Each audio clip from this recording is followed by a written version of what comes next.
Vajzat e Flamurtarit mposhtin Tiranën në vari e oti me rezultatin 64-66 në favor të vlonjateve, duke treguar kështu që janë të pamposhtura dhe duke dominuar pothuajse në secilën periudhë në këtë ndeshje drithëruese, ku gjithmonë tregojnë edhe mbarvajtjen e kampionatit.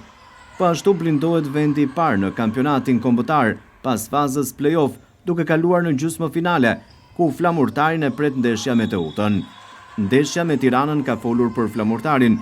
Periuda e parë ka përfunduar me rezultatin 14-16, periuda e dytë 13-25, periuda e tretë 15-19 dhe periuda e katërt 22-16. Objektivi dhe qëllimi për vajzat vlonjate është vetëm një dhe shumë i qartë, pas titullit kampion të Ligës Unike. Vajzat do të bëjnë çmos për treguar se kush është kampioni i Shqipërisë dhe ku do të qëndrojë kupa edhe për këtë sezon. Titulli kampion është objektivi primar dhe kryesor i vajzave të basketbollit të Flamurtarit.